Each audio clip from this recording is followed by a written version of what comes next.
بلکہ ان سے بھی گئے گزرے ہیں. انہم الا کالانعام بل ہم اضل، کیونکہ وہ اپنے نفس کی لذتوں اور خواہشات میں مست ہوتے ہیں اور انہیں اس بات کی کوئی فکر نہیں ہوتی کہ ہم جو کر رہے ہیں وہ صحیح ہے بھی کہ نہیں.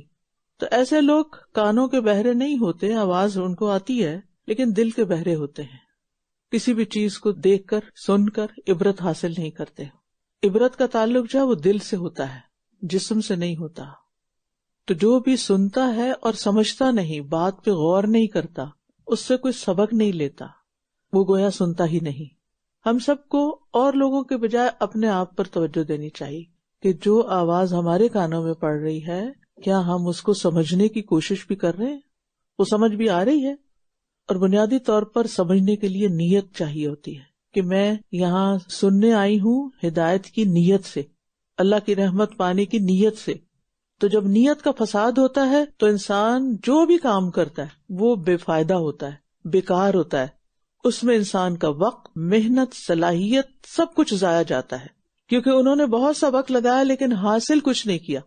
ہماری امی کہا کرتی تھی پانی میں مدھانی چلانا. مدھانی وہ ہوتی تھی جو دہی بلو کے تو مکھن نکالتے تھے، تو کافی دیر بلوتے رہتے تو وہ بلونے کے بعد ایک نتیجہ نکلتا ہے کہ کافی سارا مکھن اوپر آ جاتا ہے. لیکن اگر یہی عمل سیم برتن، سیم سائز، سب کچھ پانی ڈال کے آپ کریں، مطلوبہ چیز نہ اس میں ہو، وہ نہیں ڈالا جو ڈالنا چاہیے، تو ساری رات بھی مدھانی چلاتے رہے، اینڈ آف دا ڈے کچھ بھی نہیں نکلے گا اس میں سے، نہ کسی چیز کا اضافہ ہوگا نہ کمی ہوگی، آپ کی ساری ایفرٹ ضائع جائے گی. تو اسی طرح کچھ لوگ لیکچرز اٹینڈ کرتے ہیں، کلاسز میں آتے ہیں، بیٹھتے ہیں، بس آوازیں سنتے ہیں، اور بعض اوقات تو صرف آواز سے محظوظ ہوتے ہیں اور پھر چلے جاتے ہیں، لیکن دل میں کچھ بھی لے کے نہیں جاتے. تو ہم سب کو اپنا جائزہ لینا چاہیے کہ جو کچھ ہم سنتے ہیں کیا وہ ہمارے دل میں بھی ٹھہر رہا ہے یا نہیں.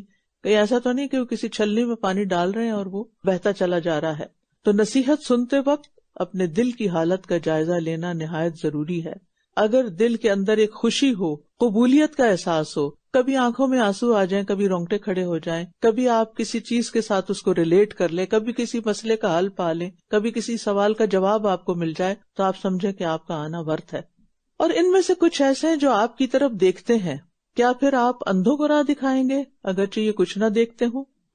یعنی یہ صرف ظاہری طور پر دیکھ رہے ہوتے ہیں اور ہاں میں ہاں ملا رہے ہوتے ہیں، حالانکہ ان کا دماغ کہیں اور ہوتا ہے، دل کہیں اور ہوتا ہے. بے شک اللہ تو لوگوں پر کچھ بھی ظلم نہیں کرتا، لیکن لوگ خود ہی اپنی جانوں پر ظلم کرتے ہیں. کب؟ ضد اور ہٹ دھرمی کا شکار ہو کے. اللہ لوگوں پر ظلم نہیں کرتا. کیا سمجھ آئی؟ اللہ لوگوں پر ظلم نہیں کرتا. یعنی اگر کوئی شخص کسی تکلیف، مشکل، مصیبت میں مبتلا ہے تو اللہ نے ظلم نہیں کیا. کیونکہ لوگ کہتے ہیں نا بھائی میرے ساتھ یہ کیوں ہو گیا. اللہ نے ظلم نہیں کیا کہ اس نے آپ کے اوپر کوئی مشکل ڈالی ہے، لیکن لوگ اپنی جانوں پر ظلم کرتے ہیں. یعنی یا تو ان کے اپنے کسی گناہ یا قصور کا نتیجہ ہوگا تو دنیا میں سزا مل رہی ہے، یہ تو اللہ ہی بہتر جانتا نا کس کے اوپر آئی مصیبت کیوں ہے، پیچھے کیا ریزن ہے، یہ ہم نہیں جانتے. یا پھر وہ اللہ کا بڑا پیارا ہے تو اللہ تعالیٰ اس کو آزما رہا ہے. کیونکہ حدیث میں آتا ہے نا اللہ تعالیٰ جس سے جتنی زیادہ محبت کرتا ہے اس کو اتنی بڑی آزمائش میں ڈالتا ہے. تو وہ اللہ کی محبت کا نتیجہ کیا، کیوں کہ اس تکلیف سے گزر کر بندہ بہت کچھ سیکھ بھی جائے اور اس کے درجے اتنے بلند ہو جائیں کہ کوئی دوسرا تصور بھی نہ کر سکے. درجات صرف نیک اعمال سے بلند نہیں ہوتے، درجات مصیبتوں پر صبر کرنے سے بلند ہوتے ہیں، اور زیادہ بلند ہوتے ہیں جب انسان کسی دکھ، تکلیف، مصیبت پر صبر کرتا ہے اور اللہ سے راضی ہوتا ہے. اسی طرح ایک اور طرح اس کو سمجھیے کہ انسان کو زندگی میں سکون اور اطمینان اور راحت جو ملتی ہے اس کے پیچھے بھی کوئی ریزن ہوتی ہے، اور وہ انسان کی محنت، کوشش، جد و جہد ہوتی ہے. ٹھیک ہے؟ یعنی جب بھی آپ کسی کو دیکھیں نا کہ اس کے چہرے پر خوشی ہے، ایک چمک ہے، ایک سکون ہے، ایک اطمینان ہے، تو پھر جان لیں کہ یہ شخص انتہائی محنتی ہے، سمجھدار ہے، اس کے معاملات بہت اچھے ہیں، اس کے رویے بہت اچھے ہیں، اس کی اپروچ بڑی پازیٹو ہے. تو اس کے نتیجے میں اللہ نے اس پر رحمت کی ہے، اس کو یہ انعام دیا ہے کہ اسے دنیا میں سکون قلب اور اطمینان قلب نصیب ہو. یعنی اللہ ظلم نہیں کرتا نہ تکلیف بھیج کر، اور اللہ ظلم نہیں کرتا کہ کسی کی محنت کو ضائع کر دے، وہ اس کا بدلہ دنیا میں بھی دیتا ہے. یعنی کسی انسان پر یہ بہت بڑی نعمت ہوتی ہے کہ اللہ سبحانہ وتعالیٰ اسے اپنی اولاد کی خوشیاں عطا کرتا ہے، اس کے مال میں ترقی دیتا ہے، اس کے گھر میں خوشی ہوتی ہے، اس کے ریلیشن شپ لوگوں کے ساتھ اچھے ہوتے ہیں. کیونکہ ان ساری چیزوں کے پیچھے ان کی ایفرٹ ہوتی ہے، اور اس ایفرٹ کو اللہ تعالیٰ قبول کرتا ہے اور اس کے نتیجے میں ان کو یہ ساری نعمتیں عطا کرتا ہے. لیس للانسان الا ما سعی، دنیا میں بھی کچھ پانے کے لیے کوشش کرنی پڑتی ہے، اور وہ صرف مال نہیں ہوتا جس کو حاصل کرنے کے لیے آپ کو محنت کرنی ہے، یہ سکون اور راحت اور خوشی پانے کے لیے بھی آپ کو محنت کرنی پڑتی ہے. اور جس دن وہ انہیں اکٹھا کرے گا تو یوں محسوس ہوگا گویا وہ دنیا میں دن کی ایک گھڑی ہی ٹھہرے تھے. وہ باہم ایک دوسرے کو پہچانتے ہوں گے. یقیناً خسارہ اٹھایا ان لوگوں نے جنہوں نے اللہ کی ملاقات کو جھٹلا دیا اور یہ ہدایت پانے والے نہ تھے. یعنی قیامت کے دن حالات انسان کی توقعات سے بہت مختلف ہوں گے. آج ہم قیامت کے بارے میں سوچتے ہیں تو ہمیں سارے کی اپنی اپنی ایک سوچ ہے نا کہ وہاں یہ ہوگا، ایسا ہوگا، ویسا ہوگا. لیکن جب وہ آنکھ کھلے گی تو پتہ چلے گا کہ اصل میں کیا تھا. جب آخرت میں انسان جائے گا نا تو اس وقت یہ دنیا اس کو انتہائی حقیر معلوم ہوگی کہ ایک دن کی ایک گھڑی بس ٹھہر کے آئے اور اسی کے لیے ساری ایفرٹس لگا دی، اور جہاں آنا تھا جو ہماری ڈیسٹینیشن تھی اس کے لیے ہم نے کچھ کیا ہی نہیں، اپنا مستقبل خراب کر لیا. کتنی بڑی حماقت کی. اور محشر کی سختیاں دیکھ کر انسان دنیا کی اعلیٰ ترین راحتیں اور لذتیں بھول جائے گا. اور ہر انسان پر وہ دن الگ طرح سے ہوگا اس کے اعمال کے مطابق. یعنی انسان کے محشر میں مختلف مرحلے بھی ہوں گے اور مختلف حالتیں بھی ہوں گی. ایک وقت ہوگا جب لوگ ایک دوسرے کو پہچانیں گے، ایک وقت ہوگا جب وہ ایک دوسرے کو پہچاننے کا انکار کر دیں گے، ایک موقع ایسا ہوگا کہ ایک دوسرے کے اوپر لعن طعن کریں گے، ایک وقت ایسا ہوگا کہ ایک دوسرے پہ گمراہی کا الزام لگائیں گے، تم نے مجھے گمراہ کیا تھا وہاں. اور بعض جگہوں پر اتنی دہشت ہوگی کہ لوگ ایک دوسرے سے غافل ہو جائیں گے. تو یہ ڈفرینٹ سچویشنز ہوں گی اور ہر ایک کے اوپر اس کے اعمال کے مطابق وہ کیفیات آ رہی ہوں گی. اور جس عذاب کا ہم ان سے وعدہ کر رہے ہیں اگر اس کا کچھ حصہ ہم آپ کو دکھا دیں یا اس سے پہلے ہی ہم آپ کو فوت کر دیں تو ہماری طرف ہی ان کا لوٹنا ہے، پھر اللہ اس پر گواہ ہے جو کچھ یہ کر رہے ہیں. اور ہر امت کے لیے ایک رسول ہے، پھر جب ان کا رسول آ جاتا ہے تو ان کے درمیان پورے انصاف کے ساتھ فیصلہ کر دیا جاتا ہے اور ان پر ظلم نہیں کیا جاتا. یعنی ہم ہر امت میں رسول بھیجتے رہے ہیں، جب وہ اپنا تبلیغ کا فریضہ ادا کر سکتا ہے تو پھر انصاف کے ساتھ فیصلہ ہوتا ہے. ایمان لانے والے بچا لیے جاتے ہیں اور ظلم کرنے والے ڈبو دیے جاتے ہیں، دھر لیے جاتے ہیں، پکڑ لیے جاتے ہیں. ایک اور معنی یہ بھی ہے کیونکہ مضارع ہے نا تو فیوچر میں بھی معنی ہوتا ہے کہ قیامت کے دن ہر امت کے ساتھ ان کے رسول بھی آئیں گے اور پھر اللہ تعالیٰ حق کے ساتھ گواہیاں لے کے فیصلہ کر دے گا. اور دنیا میں اگر کسی کے ساتھ ظلم اور زیادتی ہوتی ہے نا تو اس پر بھی انسان کو اطمینان رکھنا چاہیے. یہ بڑے کام کی بات ہے جس وقت میں آپ کو کر رہی ہوں، اچھی طرح رجسٹر کریں. اگر کسی نے ہم پہ ظلم کیا نا، کسی نے ہمارا حق مارا ہے، کسی نے ہمیں تکلیف دی ہے، کسی نے ہمیں سخت دکھ پہنچایا ہے، کسی نے ہمیں دھوکہ دیا ہے، ہمیں چیٹ کیا ہے، تو ایسے میں انسان کو اپنے آپ کو گھلا نہیں دینا چاہیے غم میں کہ میرے ساتھ کیوں ایسا کیا فلاں نے، میرے ساتھ ایسا کیوں ہو گیا. بلکہ اس کے برعکس جتنا زیادہ آخرت پر ایمان مکمل ہوگا، یقین پکا ہوگا کہ قیامت کے دن فیصلہ ضرور ہو جائے گا کہ کس نے کس پر کتنی زیادتی کی، تو یہ سوچ جتنی پختہ ہوگی اتنا ہی آپ کے دل میں اطمینان آ جائے گا کہ ایک دن تو دربار لگے گا نا، فیصلہ ہو جائے گا، مجھے تھوڑا سا انتظار کرنا چاہیے اور اب کی سچویشن کو لیٹ گو کر دینا چاہیے، اس کے پیچھے نہیں پڑنا چاہیے. کیونکہ آپ جتنا زیادہ اس چیز کے اندر اپنے آپ کو گلائیں گے، کھپائیں گے، سوچتے رہیں گے، ہوتا ہے نا بعض خیال، بعض غم، بعض دکھ ہمارے ساتھ چمٹ جاتے ہیں، ہٹنے کا نام نہیں لیتے، بار بار ہمیں ستاتے ہیں، بار بار ہمیں تکلیف دیتے ہیں ایسے خیالات کہ فلاں نے مجھ پر ظلم کیوں کیا، میری ساس نے کیوں ظلم کیا، میرے میاں نے میرے ساتھ یہ کیوں کیا، میرے بچوں نے میرے ساتھ ایسے کیوں کیا. یہ عام روزمرہ زندگی کے مسائل ہیں جو ہم میں سے ہر ایک کو درپیش ہیں، کوئی کسی خیال میں، کوئی کسی میں، کوئی کسی پریشانی میں. اس سے آپ نکل نہیں سکتے جب تک آپ فیصلہ اللہ پہ نہ چھوڑ دیں اور اس کا پیچھا نہ چھوڑ دیں پیچھا. کچھ چیزوں کو لیٹ گو کر دینا ہوتا ہے، جانے دو، چھوڑ دو. کیوں؟ کیونکہ ہم کمزور ہیں نا. ہم کیا کر سکتے؟ پکڑ کے رکھیں گے کیا کر لیں گے؟ کچھ بھی نہیں کر سکتے. اپنا درد بڑھائیں گے، اپنی صلاحیتیں گنوا دیں گے اور قیامت کے دن پہ اس پہ حسرت ہوگی کہ ہم نے کسی کے پیچھے اپنی جان کیوں گلا دی، ہمیں تو کچھ اور کر کے آنا تھا. تو اپنے آپ کو پہچانے، اپنی صلاحیتوں کو پہچانے، اپنے پاؤں پہ کھڑے ہوں، بہادر بنے، کرنے کا کام کریں، اپنے آپ کو مصروف کریں، خیر کے کاموں میں لگ جائیں جو آپ کی آخرت میں کام آنے والے. بیٹھ کے غم منانے سے کچھ بھی حاصل ہونے والا نہیں. اللہ نے پورا انصاف کرنا ہے، کسی کے ساتھ زیادتی نہیں کرے گا. اطمینان رکھیں، پورا اطمینان، سب سے زیادہ اس پہ ٹرسٹ کریں. اور یہ کہتے ہیں یہ عذاب کا وعدہ کب پورا ہوگا؟ اگر تم سچے ہو. جو لوگ کچھ کرنا نہیں چاہتے نا، وہ سوالات میں مشغول رہتے ہیں، سوال کرتے رہتے ہیں، یہ کب ہوگا، وہ کب ہوگا، ابھی تو حالات ایسے ہیں، یہ نہیں ہو سکتا، ابھی تو مجھے بڑی پریشانی ہے. نہیں، ہر چیز کا ایک وقت ہے، اور جب اس کا وقت آتا ہے تو وہ ہو جاتا ہے.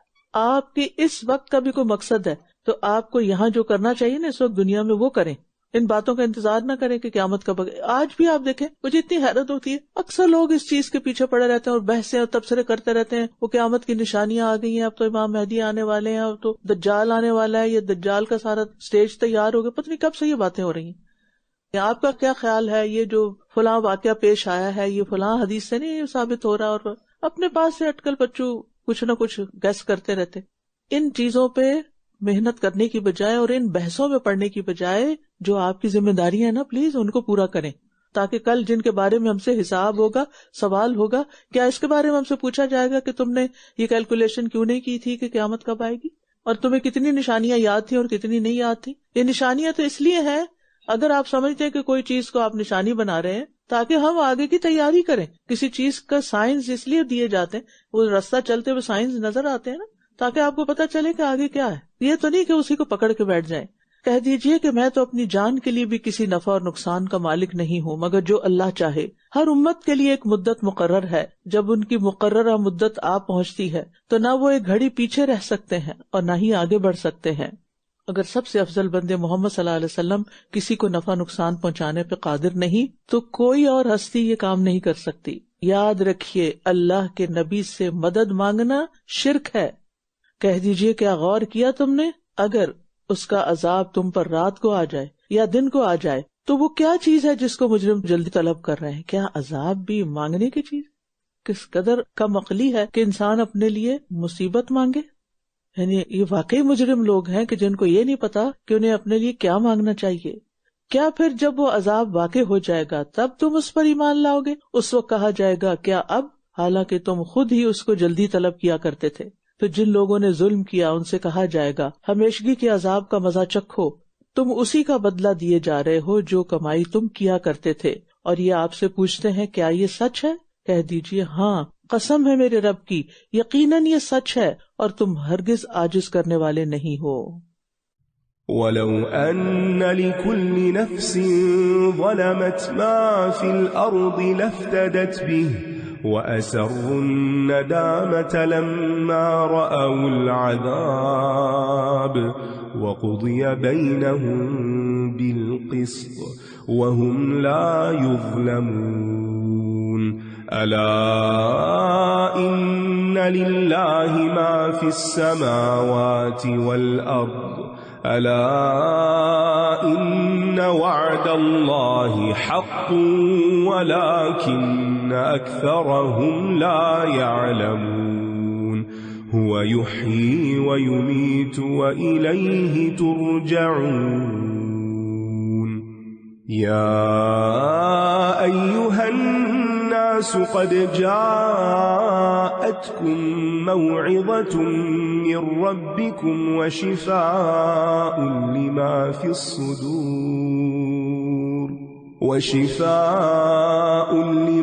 فِي الصُّدُورِ وَهُدًى وَرَحْمَةٌ لِّلْمُؤْمِنِينَ.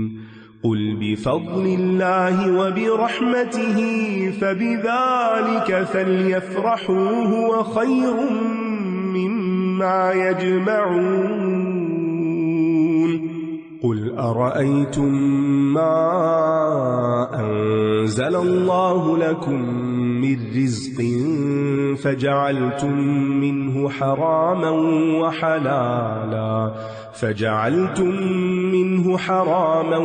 وَحَلَالًا قُلْ اللَّهُ أَذِنَ لَكُمْ أَمْ عَلَى اللَّهِ تَفْتَرُونَ. وَمَا ظَنُّ الَّذِينَ يَفْتَرُونَ عَلَى اللَّهِ الْكَذِبَ يَوْمَ الْقِيَامَةِ إِنَّ اللَّهَ لَذُو فَضْلٍ عَلَى النَّاسِ وَلَكِنَّ أَكْثَرَهُمْ لَا يَشْكُرُونَ. اور ہر وہ شخص جس نے ظلم کیا اگر اس کے پاس وہ سب کچھ ہو جو زمین میں ہے تو وہ عذاب سے بچنے کے لیے اسے ضرور فدیے میں دے دے، اور جب یہ عذاب کو دیکھیں گے تو ندامت چھپائیں گے، اور ان کے درمیان انصاف کے ساتھ فیصلہ کر دیا جائے گا اور ان پر ظلم نہ کیا جائے گا، لیکن قیامت کے دن کوئی ندامت چھپائی نہ جا سکے گی۔ آج دنیا میں وقت ہے کہ اپنے گناہوں پہ نادم ہوں، قیامت کے دن تو یہ بہت بڑی حسرت بن جائے گی۔ اگر ہم آخرت کے عذاب سے بچنا چاہتے ہیں تو اس کی منصوبہ بندی یہاں کریں، اس کے لیے کوشش اس دنیا میں کریں، چاہے ایک سجدہ ہو یا پھر تھوڑی سی چیز کو صدقہ کر کے، کھجور کا ایک ٹکڑا ہی صدقہ کر کے، یا کسی کو کوئی اچھی بات بتا کر، اس سے پہلے کہ وہ وقت آ جائے جب آپ تمنا کریں کہ پوری دنیا اور اس کی ہر چیز فدیے میں دے دے۔ آج تھوڑا سا بھی دیں گے تو وہ وہاں کام آ جائے گا، اور کل کچھ بھی فائدہ نہ دے گا۔ ایک حدیث کے مطابق اگر کوئی شخص کوئی پودا لگا رہا ہو اور پتہ چلے کہ قیامت آ گئی ہے تو بھی وہ کیا کرے، وہ لگا دے، یہ نہ سوچے کہ اب تو قیامت آ گئی، اس پودا لگانے کا فائدہ کس نے، تو ابھی تباہ ہو جانا ہے، پھر بھی کام کر لے۔ قیامت سے بڑا کوئی حادثہ ہے؟ یعنی کسی بھی حادثے کو، کسی بھی دنیا کی سچویشن کو، پالیٹکس کو، تھریٹس کو، ان چیزوں کو آڑ نہ بنائے۔ اب تو پتہ نہیں کینیڈا کا کیا ہوگا اور ہمارا فیوچر کیا ہوگا، کل کس نے دیکھا؟ جو بھی ہوگا وہ تو اللہ کو پتا، جو بھی ہوگا، اور وہ کسی کے حق میں اچھا ہوگا یا نہیں ہوگا وہ بھی اس کو پتا ہے۔ ہمارا کام کیا ہے، ہماری ذمہ داری کیا ہے؟ یا تو پھر آپ کینیڈا کا فیوچر اپنے ہاتھ میں لے لیں، یا پھر یہ ہے کہ اپنی فکر کریں جو کر سکتے ہیں۔ کسی اور کے لیے تو ہم نہیں کچھ کر سکتے نا، لیکن ہمارے لیے کوئی اور کچھ نہیں کرے گا، ہماری آخرت کے لیے، اس کے لیے آج وقت ہے۔ ادھر ادھر کی باتیں اور ادھر ادھر کی خبریں اور پریشان کن باتیں سن سن کے اپنا دماغ خراب نہ کریں، اور ایسا کہ وہ آپ کو عمل سے روک دے۔ کوئی پروگرام اور منصوبہ کرنے ہی نہ دے کہ بزنس کرنا، نہیں کوئی فائدہ نہیں، پتہ نہیں کیا ہوگا، فلاں جگہ جاب کرنے، نہیں کیا پتہ کیا ہوگا۔ بھئی جو بھی ہوگا دیکھا جائے گا، جو تم اس وقت کر سکتے ہو وہ کر گزرو۔ خبردار، بے شک اللہ ہی کا ہے جو کچھ آسمانوں اور زمین میں ہے، خبردار، بے شک اللہ کا وعدہ سچا ہے۔ لیکن ان میں سے اکثر لوگ نہیں جانتے، وہی زندگی دیتا ہے اور وہی موت دیتا ہے، اور تم اسی کی طرف لوٹائے جاؤ گے۔ اے لوگو، یقیناً تمہارے پاس تمہارے رب کی طرف سے ایک نصیحت آ چکی ہے، اور جو کچھ سینوں میں ہے اس کے لیے شفا ہے، قرآن شفا ہے، اور مومنوں کے لیے سراسر ہدایت اور رحمت ہے۔ یہ جو میں روز آپ کی نیت کی تجدید کرواتی ہوں نا، یہی 3-4 لفظ بولتی ہوں، ہدایت، رحمت، نصیحت، شفا، یہ سب کچھ قرآن سے ملتا ہے۔ تو قرآن کی مجلس میں ان چیزوں کے حصول کی نیت کر کے آ کر کے اللہ یہ سب کچھ مجھے عطا کر۔ تو یہاں قرآن کو 4 صفات کے ذریعے بیان کیا گیا ہے جو اس کی بنیادی خصوصیات ہیں۔ یعنی قرآن کس لیے آیا، ہمیں کیا دینے کے لیے آیا؟ نصیحت کرنے کے لیے آیا۔ تو لہٰذا جب قرآن پڑھیں اس سے نصیحت حاصل کریں، شفاء لما فی الصدور ہے، جب پڑھیں شفا کی نیت کریں کہ اللہ میرے سینے کے اندر، میرے دل کے اندر جو بھی غم ہے ان سب کو دور کر دے۔ ہدایت کے لیے آیا ہے، ہدایت کی نیت سے پڑھیں، اللہ مجھے اس کے ذریعے رستہ دکھا، اور رحمت ہے مومنوں کے لیے کہ اللہ اس کو پڑھنے کے نتیجے میں مجھ پر تو اپنی رحمت فرما۔ قرآن ہر طرح کی بیماریوں کے لیے شفا ہے، خواہشات ہوں، شبہات ہوں، کنفیوژن ہوں، جسمانی بیماریاں ہوں، جیسے کہ وہ حضرت ابو سعید خدری رضی اللہ عنہ کی حدیث سے پتہ چلتا ہے نا کہ انہوں نے سورۃ فاتحہ پڑھ کر دم کیا تھا، جس سے بچھو کا کاٹا جو تھا وہ تندرست ہو گیا، اور اس پر انہوں نے 30 بکریاں بھی لی۔ اسی طرح جو دکھ اور غم اور طرح طرح کی جذباتی کیفیات سے انسان گزرتا ہے، تکلیفوں سے، وہ زخم جو نظر نہیں آتے کسی کو، ان کا علاج بھی اس قرآن میں ہے۔ ہدایت بھی اسی سے ملتی ہے، جس نے اس کی پیروی کی وہ ہدایت پہ ہوگا، اور جس نے اس کو چھوڑ دیا وہ گمراہ ہو جائے گا۔ اچھا، ویسے تو یا ایھا الناس کہہ کے سارا کچھ بتا دی، یہ ساری چیزیں سب کو ملے گی، لیکن رحمت پھر کس کے حصے میں آئے گی؟ جو اس پر ایمان لے آئے گا۔ یعنی رحمت سے مراد وہ بھلائی اور دنیا اور آخرت کا ثواب ہے جو ہدایت یافتہ انسان کو حاصل ہوتا ہے۔ اور ابن قیم کے مطابق قرآن سے شفا حاصل نہ کرنا اس کو چھوڑ دینے کی طرح ہے، یعنی اس سے ہمیں اپنی روحانی، قلبی، جسمانی بیماریوں کا علاج کرنا چاہیے۔ کہہ دیجئے یہ اللہ کے فضل اور اس کی رحمت ہی سے ہے تو انہیں اس پر خوش ہونا چاہیے، یعنی یہ اللہ کا فضل ہے، یہ ہر اس چیز سے بہتر ہے جسے یہ جمع کر رہے ہیں۔ قرآن کبھی فنا نہ ہونے والی نعمتوں کو حاصل کرنے کا طریقہ بتاتا ہے، اس کا راستہ دکھاتا ہے، اور ہمیں کہا جا رہا ہے کہ خوش ہوں کہ اتنی زیادہ نعمتیں ملنے والی ہیں اس کے ذریعے، اور یہ سب کیا ہے؟ اللہ کا خاص فضل اور اس کی رحمت ہے جو اللہ نے عطا کی ہے، اس کے لیے خوشی کا اظہار کرے، لیکن خوشی کے اظہار کے لیے بدعات ایجاد نہ کریں۔ جیسے بے جا اسراف یعنی ختم قرآن کے موقع پر اور بڑے بڑے جلوس اور چراغاں اور ایسی محفلیں، لوگ عام طور پر ان سب چیزوں کا اس آیت سے استدلال کرتے ہیں کہ یہ ہم خوش ہو رہے ہیں، قرآن نے کہا خوش ہو جاؤ تو ہم خوش ہو رہے ہیں. تو قرآن نے اور پھر نبی صلی اللہ علیہ وسلم کی سیرت سے ہمیں خوش ہونے کا طریقہ بھی پتہ ہونا چاہیے کہ جس پر قرآن نازل ہوا تھا اس نے کیسے خوشی منائی تھی. اللہ کا ہم پر سب سے بڑا فضل اس کتاب کی شکل میں ہوا ہے. دنیا کی کوئی نعمت، کوئی مال و متاع اس کا مقابلہ نہیں کرتا. قرآن کی وجہ سے بہت سو کو عزت ملتی ہے اور کچھ کو اللہ تعالیٰ ذلیل و رسوا کرتا ہے. مال انسان کی ضرورت ہے، کمائیں، لیکن قرآن کو چھوڑنے کی قیمت پر نہیں کہ آپ قرآن کے ساتھ کوئی تعلق نہ رکھیں اور صرف مال کماتے رہیں. اور پھر آپ دیکھیے کہ یہاں اللہ سبحانہ وتعالیٰ نے ہمیں کہا نا کہ یہ ہر چیز سے بہتر ہے، وہ خیر مما یجمعون. اب آپ اپنے دل کا جائزہ لیں، اپنے آپ سے پوچھیں، اپنا محاسبہ کریں کہ مجھے کیا چیز پا کر سب سے زیادہ خوشی ہوتی ہے. یعنی ہم میں سے ہر ایک کی خوشی کا ایک معیار ہے نا، یہ ایک تمنا ہے، یہ چیز مجھے مل جائے تو میں بڑی خوش ہوں گی. وہ کیا چیز ہے جو آپ خوش ہونے کے لیے حاصل کرنا چاہتے ہیں؟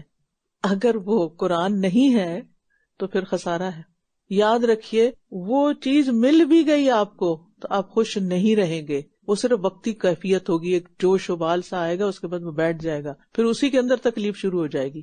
ہم میں سے ہر کوئی خوشی حاصل کرنے کے لیے طرح طرح کے طریقے اختیار کرتا ہے. کچھ لوگ کھا کے خوش ہوتے ہیں، کچھ پہن کے خوش ہوتے ہیں، کچھ دکھا کے خوش ہوتے ہیں. خواتین زیور خرید کے، ہیرے خرید کے خوش ہوتی ہیں، لڑکے بڑی بڑی گاڑیاں خرید کے خوش ہوتے ہیں، کوئی بہت بڑا گھر خرید کے خوش ہوتے ہیں. لیکن اگر وہی آپ کی تمنائیں ہیں اور خوشی کے سامان انہی چیزوں میں رکھے ہوئے ہیں اور ان پر زیادہ خوش ہیں اور اس کے مقابلے میں قرآن پر آپ خوش نہیں ہیں، تو پھر آپ سوچ لیں کہ آپ کیا کر رہے ہیں. اللہ کا حکم ہے اس پر خوش ہوں، اس کے ملنے پر.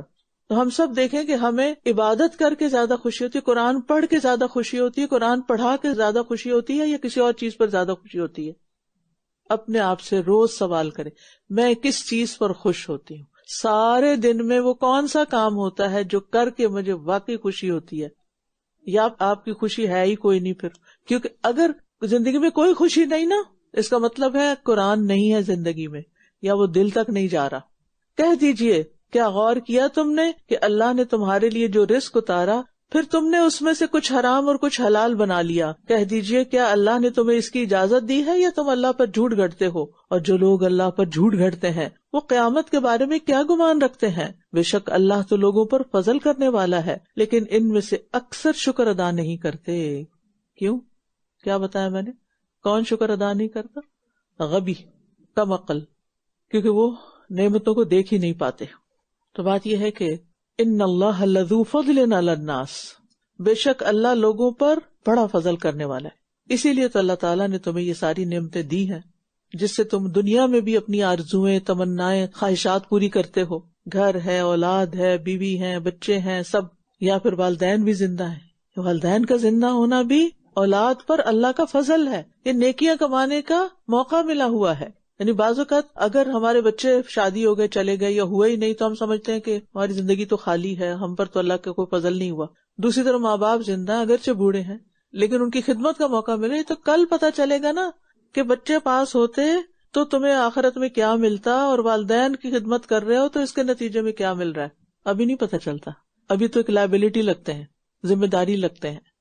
اسی طرح اگر کسی کو ایسا دل ملا ہے کہ جو دوسروں کی خدمت کرنا چاہتا ہے، دوسروں کی مدد کرنا چاہتا ہے، محتاجوں کے کام آنا چاہتا ہے، تو یہ اس پر اللہ کا فضل ہے. لیکن ہم اس کو بھی فضل نہیں سمجھتے، یہ کہتے ہیں ہماری اپنی خوبی ہے کوئی.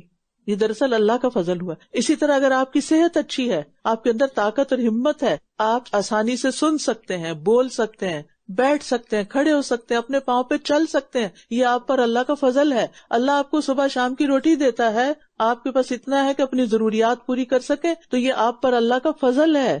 وَلَكِنَّ أَكْثَرَهُمْ لَا يَشْكُرُونَ، لیکن اکثر لوگ شکر ادا نہیں کرتے. ایک حدیث میں آتا ہے جب بھی سورج چڑھتا ہے اللہ عز و جل کی ہر ایک مخلوق اس کی تسبیح بیان کرتی ہے، لیکن شیطان میں سے اور اولاد آدم میں سے آتا قسم کے لوگ نہیں کرتے. تو عمرو بن عبس کہتے ہیں میں نے سوال کیا بنی آدم میں سے آتا قسم کے لوگوں سے کون مراد ہے؟ آپ نے فرمایا بدترین انسان، یا فرمایا اللہ کی مخلوق میں سے بدترین لوگ. یعنی جو شکر ادا نہیں کرتے وہ کون ہے؟ بدترین لوگ، بدترین لوگ. اللہ تعالی ہمیں اس سے بچائے.